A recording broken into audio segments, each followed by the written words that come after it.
there's so many people that say, oh, too many people are writing novels, there's too many books. And I just completely disagree with that.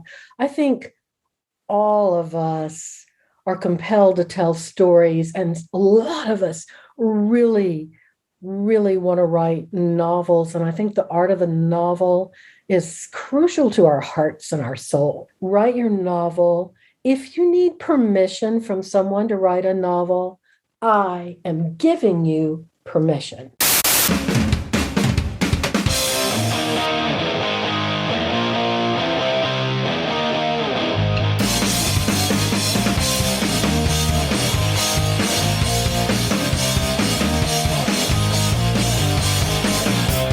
Welcome to Friends in the Corner podcast, stories and topics from around Kentucky.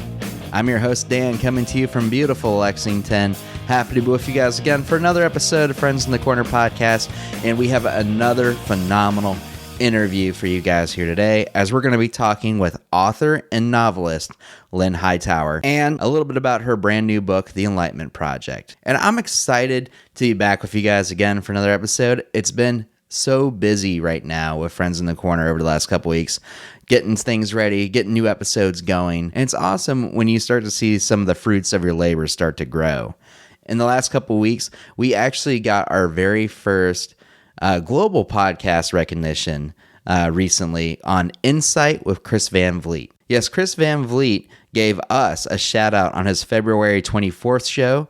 And for those of you who are not familiar with Chris Van Vliet, he actually has been a huge inspiration to me and to Friends in the Corner podcast. The way he formats and conducts his interviews are very similar to ours.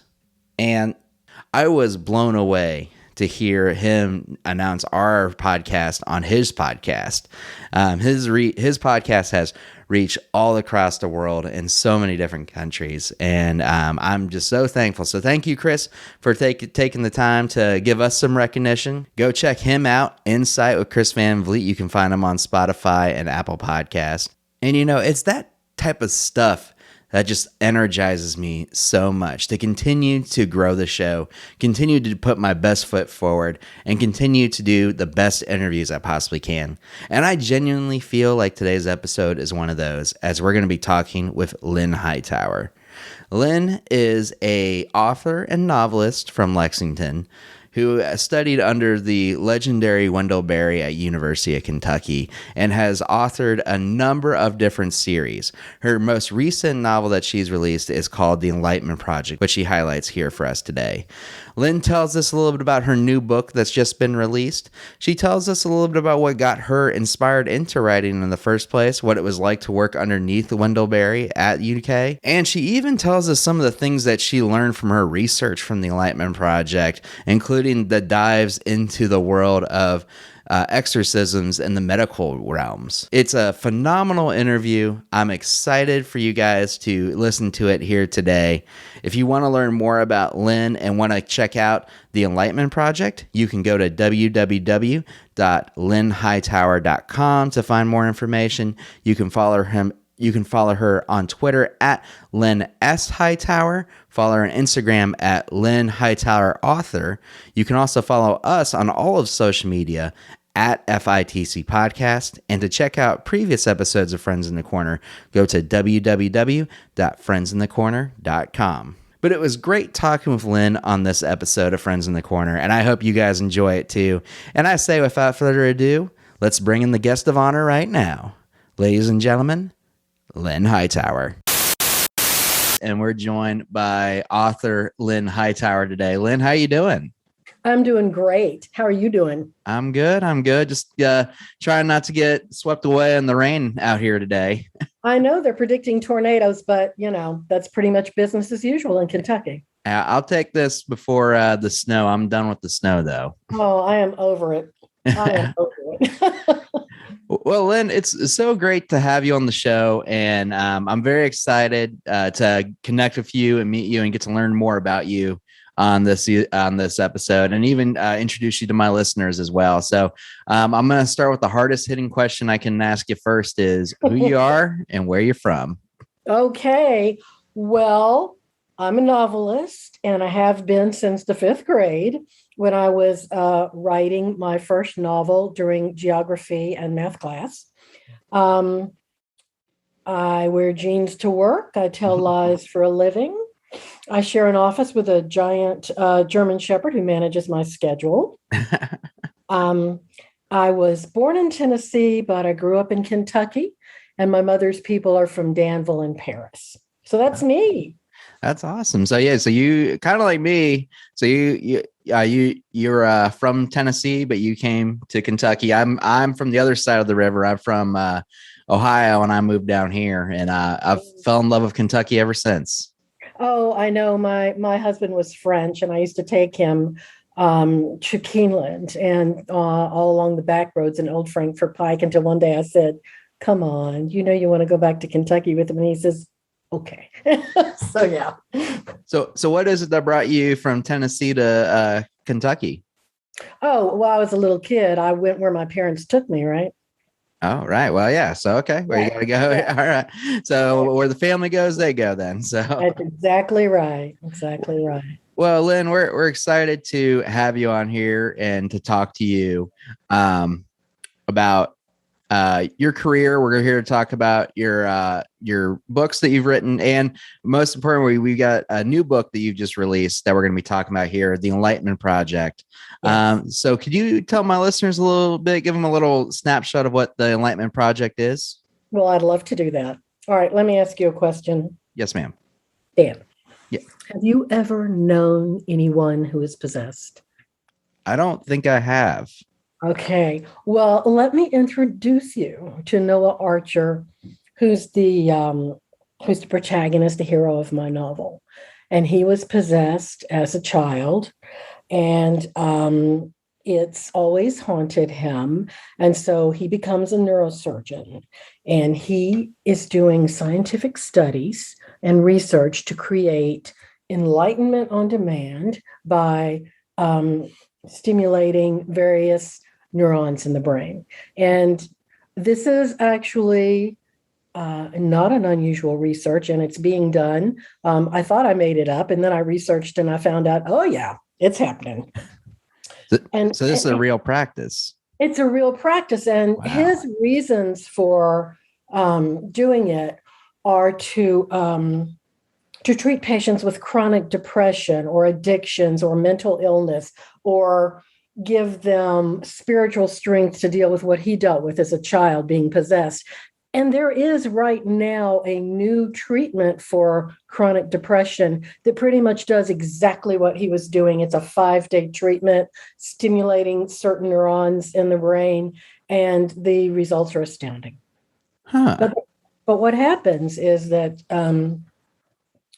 while the enlightenment opens the door to really good things, it also opens the door to really dark things. And it awakens all that old demonic presence that went after him when he was a child, and it targets his patients and his family. Wow. Yeah.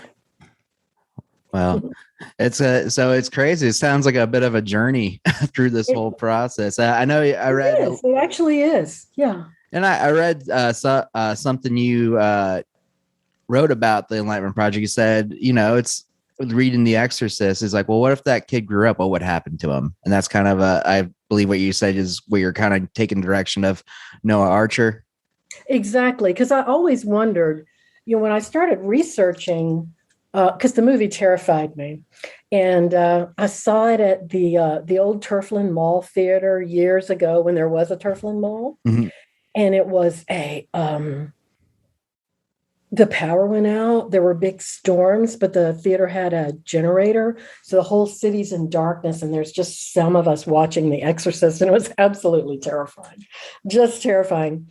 And when I realized that it was based on a true case, I thought, okay, I'm terrified. Can this get me? Can it happen to me? And I've since done research. And the kids, the boy's name was they don't tell you his name, but it was Roland Doe was his his pseudonym. Mm. And they did the final big exorcism with two Jesuit priests in a hospital and in St. Louis. And afterward, he felt that he was freed. And since then, the priests died. They sealed up the room in the hospital. The hospital was demolished, but he got married, he had children, and he had a career, but he never ever spoke about it publicly. Huh. You know, that Yeah. fascinates me. Yeah. So you wanted to bring that story to life when they say, well, I mean, this happened. So what does that do to impact you? And also, you know, I was wondering, did you tell your wife? I'm married. I feel like that's something that eventually comes up. Well, if it doesn't, you know, and he doesn't tell her, he keeps it private. And so when it comes up, it just creates a huge rift between them. And part of the story is how they're back to the wall and they have to be a team to take care of their kids and everything that's going on. And she loses complete faith in him. And then they find their way back together and fall in love again, which I think is one of the best parts of the story. Yeah.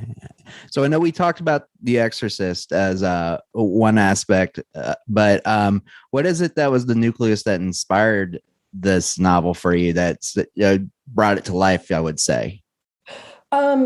You know, it was the journey of how people deal with possession and is it real? Okay. And so when I was starting to do my research, you know, because I'm a thriller writer, it takes me to very dark places. And I was astounded to find out that possession is a recognized psychiatric condition in the DSM. It was, you're familiar with M. Scott Peck, who wrote The Road Less Traveled, right? He's a very well-known psychiatrist. And his, did you know that he spent the last years of his practice doing exorcisms? I did not know that. No. No, that really gave it credibility to me. And he wrote a book. And what he says is that he completely didn't believe it. He was a complete non-believer, didn't believe in any of that. And then, so he was treating people and asked to help with people who thought they were possessed. And he decided that they were. And he went from like thinking the devil was just, you know, a made up thing to scare people to, he says, I absolutely believe it exists. I do believe people have demonic possession and that they do need our help. So that astounded me.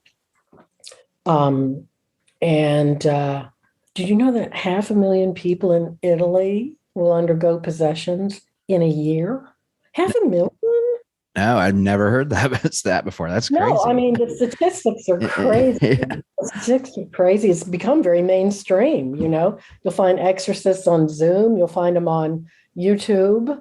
They say the demonic presence sends them, you know, texts. Like right before they do an exorcism, they'll get a text that says, "She is ours. Go back." That's pretty creepy. That's ominous. Yeah. It is ominous. Yeah. Very scary. Absolutely. So if you don't mind me asking this question, then, so you did this research and kind of open your eyes a little bit more to what's out there. So what was your feelings, your thoughts on exorcism before this? Did you believe in the practice? Now, after doing it, is it? I didn't really believe in it, but I thought it made for a great story. But when I started doing my research on the writing of The Exorcist and the story it was based on, I started thinking, well, this feels real. Could it happen to me? Could it happen to somebody I love? It kind of terrified me. So, you know, if I'm scared of something, I'm going to go look under the rock and dig it up and see what I can find out, right?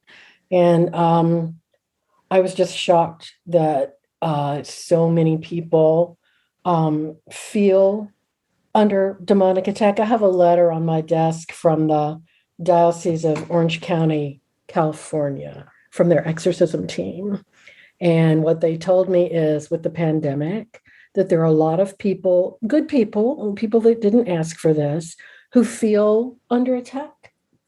And So, and they said their exorcism teams are absolutely overwhelmed. They have got so many people needing help. They're just barely keeping their head above water. So that really shocked me. That really surprised me. And when I read M. Scott Peck and neurologists who were seeing dark things with patients in their work, I was off and running. Wow. Yeah. That's crazy. And then, It's crazy. things you only hear about this stuff in movies and books, and it's like, Right, you never really think like, oh, there's actually like people doing research and, studying this. And now it's a part of a medical practice in a way. It's part of a medical practice. And, it's gotten to be so mainstream that we've got sociologists studying it, and they're studying how it affects people, why people feel that way, and who is the average. Most people that have a problem, there's so many levels of being oppressed, but full-on possession is maybe 5%. It's a small amount of people who are really, they think, are full-on possessed. And so they came up with the average description of who might be really possessed. And it shocked me.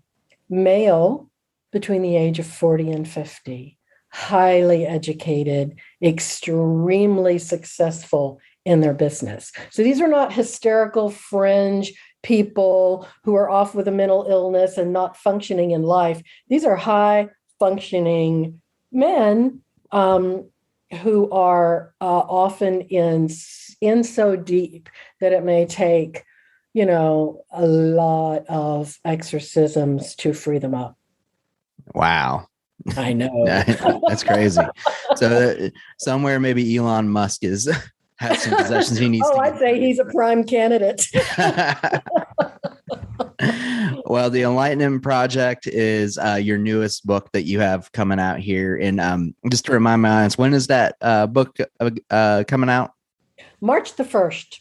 March the 1st. So when this podcast drops, the book will be available, and we'll get to where you can buy that at the end of the episode here. But Lynn, it's so cool just to hear the research you've done for this book, what's inspired you to start it, kind of learn some stuff that I didn't even know about. I know, it's pretty shocking. Now you're not going to sleep tonight. No, I know. Now I'm going to sleep with the lights on. So, check my wife every 20 minutes. So when I wrote the book, I slept with the lights on. Absolutely. And a giant dog right beside me. Goodness gracious.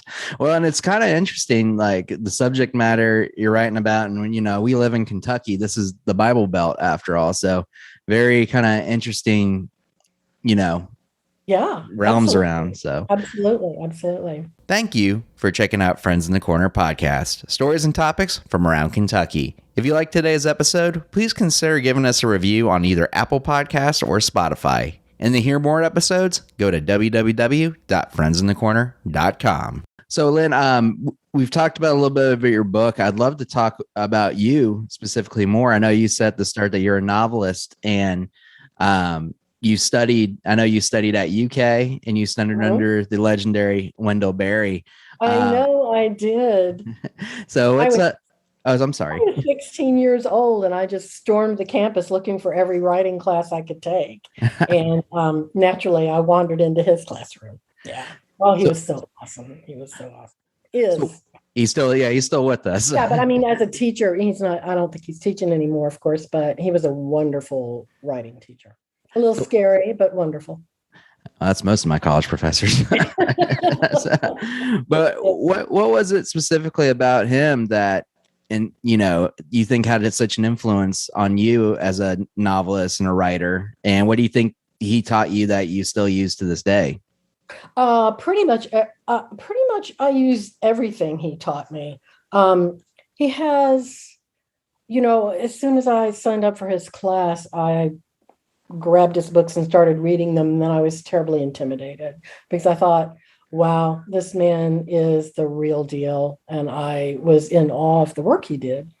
And he approaches the class with a certain gravitas. You're in the presence of someone who really knows what they're doing. But he was very pragmatic. And he would teach you, we could write anything we wanted so long as we wrote it well. And so if I wanted to go off into supernatural things, he was fine with that as long as I wrote it well, right? Mm. And he taught me us very specific things like how to structure a scene, how the scene should flow, how to write specifically with strong emotional impact, how to have clarity in your work. So I teach at UCLA in the writers program, and I really model my classes after his, the way he structured his classes, the way he assigned things, and how very specific he was. So when I give feedback, it's like, this is working, this isn't working, and this is why, and this is the issue. And I learned all of that from Wendell Berry. Wow. Do you remember some of the things that you wrote during his classes back then? Yeah. Okay. Let me give you two pieces of feedback he gave me. It's funny. It's Okay. still in my head. Okay. I hear his voice in my head when I'm writing, and my students say that, oh my gosh, I hear you in my head when I'm writing. I said, I regret to inform you that you probably always will, because I still hear Wendell Berry. So one time I decided I would try stream of consciousness because it was all the rage and the big cutting edge thing.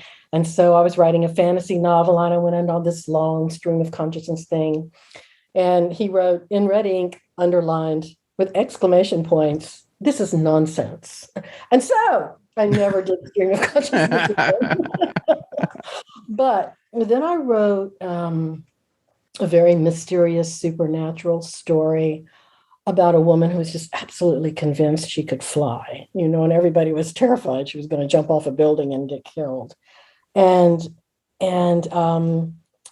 he said, the way you ended this short story is the only way it could have possibly be ended and worked. And he said, I thought you were in trouble when I was reading this until I got to the end. And he said, I'm going to give you an A- for a scandalous lot of little errors, but I respect this work. So I'm like, oh my God, that's so good. Yeah, because I got the story down. It's So like that. yeah, I remember that. Yeah. Do you still keep in contact with Wendell today? We it was so funny that after I graduated and I got published, we would be at readings together, and I was so intimidated. I'm like, oh good, I'm reading from Satan's Lambs and he's reading brilliant poetry. But he came up to me and he said, I'm so proud of you. I love this story. I've got to know how it turns out. And I'd see him at the Kentucky Book Fair and seeing it at various, all Kentucky writers, we always show up at the same events. And so it was kind of nice. I was accepted and treated well, and nobody cared if I was writing satanic things while they were writing, other things. So, and we recently had an exchange of letters. And we were talking about writing. I write my novels, my first drafts by hand, and I mentioned that to him. And I said, I don't know why, I just do. And he wrote back and he said, oh, I know exactly why you do. And and he sent me a book of his essays where he spoke about art and the body. And my work is much better if I do my first draft by hand. And his essay explained why, which is art and things that you create are a loop of creative. It's a creative loop where it's physical, it's mental. You read it out loud. You have the tactile feedback of writing on a page, and it creates this beautiful creative loop. And he said, you're going to shortchange the work if you kind of cut the body out of the process with, the computer or the whatever. He says it's a physical act. Art is a physical act. And it makes perfect sense. I will use the computer later. I'll key it in, I'll do my editing. But that first draft has to be by hand, and it's got more depth, it's got more texture, it's got more voice. So I always advise my writing students and my writing clients to just try doing your first draft by hand. And the one client I thought that was going to be the most resistant is a psychiatrist and who studied neurology. And I told her that, and she's like, "Oh, please." She holds up her notebook. It's all written by hand. She says, "I studied neurology. This is a proven scientific thing where you have this loop of the physical, the neurons, the creative process, and that's the way it works best." And I'm like, all right, we got the spiritual art side, we got the science side, proven. Well, that's the thing. Like, I mean, when I heard about you writing your drafts by hand, I thought that was so awesome because what Did how you don't think I'm crazy eccentric nut? Thank you. no, well, no. I mean, they say some of the greatest rock songs of all time were written on napkins and bars. Absolutely. Oh, I mean, yeah, absolutely. Absolutely. And, if I don't have my notepad with me, I've got lots of good scene moments written on, wadded up brown napkins and whatever I can grab hold of. Yeah. yeah. And what, like you were kind of saying, with technology growing and advancing, maybe that's an art that's starting to fizzle out a little bit more. Yeah. And I think that people don't understand how essential it is. And that's just what I tell my writers. Try one scene and see if you like it better. And they will, some of the ones that are so tech oriented, you would think they would never, they will email them. They say, "Wow, I cannot believe the difference in the work." And it's lovely because you can wander off with a notebook and a pen and not have to haul your laptop with you. Right. Yeah. And I think there's a freedom in that. But, if you were painting on a canvas in oils, that is completely different than maybe using visual software, which is its own art. And I'm not dismissing it, but a completely different experience, right? Absolutely. And I think that's just so cool, especially now since you said you're an educator. And at this point in the generation you're probably teaching, they never grew up with an iPhone in their hand. So I know they didn't. And they're so, well, when I first say them, they kind of laugh.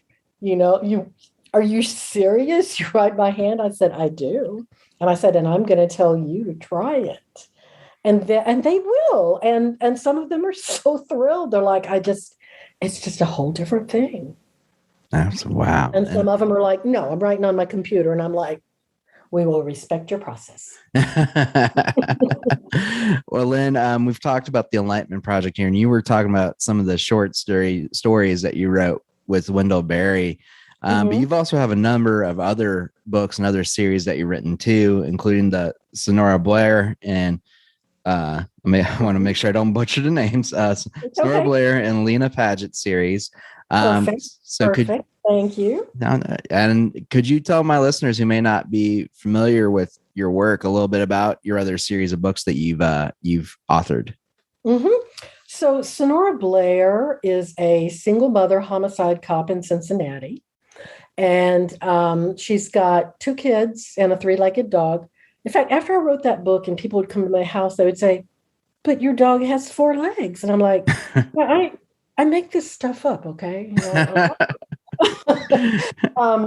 And her partner has a daughter who has a chronic leukemia, and she's in the hospital a lot. So she's always covering for him because he's a very good daddy. And he's going to just ditch the investigation and go sit with his daughter in the hospital. You got to love him for it, okay? And in the first novel called Flashpoint, it's about a female serial killer who handcuffs men to the steering wheel of their car and sets them on fire. She's brutal, okay? She is bad to the bone. And the men she kills do not deserve to die. They are great guys. They're wonderful guys. You hate that she kills them. And yeah, I had fun with that. That was a fun one. And the other series is Lena Paget, and she's a private investigator in Kentucky. She's pretty broke. She usually works with women who are going through a rough patch and they really can't afford a private investigator, but they got serious trouble in their life. So there's a lot of quid pro quo. Okay. She'll work for them they'll clean her house. She'll work for them. They'll bring her dinner every Friday and Saturday night for 3 months. Okay. So they kind of make it work. All right. She sounds like a And college student. she does, doesn't she? Yeah. But she is very angry because her sister was murdered by her husband, her sister, and her sister's unborn child. So she decided that, law enforcement doesn't help women who have their backs to the wall, and restraining orders don't stop bullets. So she's going to step in. And that was Satan's Lambs was the first one where she takes on a satanic cult. Wow, so you've circled back here. Yeah, pattern with the paranormal. Well, the satanic cult is really about crime. Okay. Okay. They use it as a religious cover to commit a lot of crimes. And there is an awful lot of a serious criminal element with that kind of thing. Absolutely. And that's what I was going after, was the criminal element. So with these series that you've had here, are you hoping for the Enlightenment Project to kind of take another birth into another continuous series? I do, because I have a great idea where to take it next. There's so much material and there's so many places you can go. And I have a new story in mind for these characters, and it's based on true events in Kentucky. And so I really, really, really want to write that. It's quite terrifying. Oh, well, that's exciting. That's exciting for me, especially since it takes place in our home state here. I know. Trouble right here in Kentucky. Yeah, I mean, there's all sorts of different stuff out there with the jails in Louisville and alien sightings and stuff. So, I mean, I just keep bringing it on. So, yeah. Oh, yeah. It's quite fascinating. I wrote a standalone novel called The Piper, which is about phone calls from the dead, which is a thing. Okay. People honestly do experience someone calling them after they've died.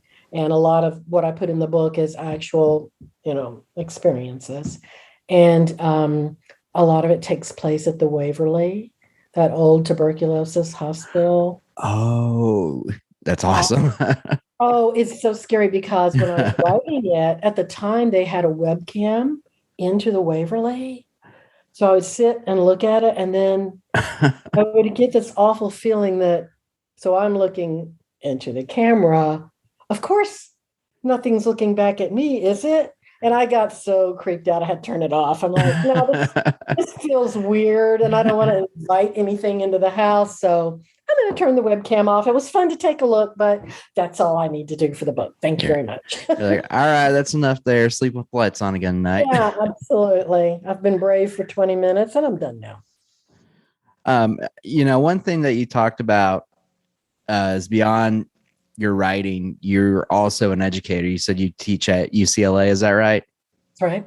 I'm assuming you do that online. You're not coming back to I do, because I live in Kentucky. I do that online, and I also work privately one-on-one with writers. A lot of them published, a lot of them not published.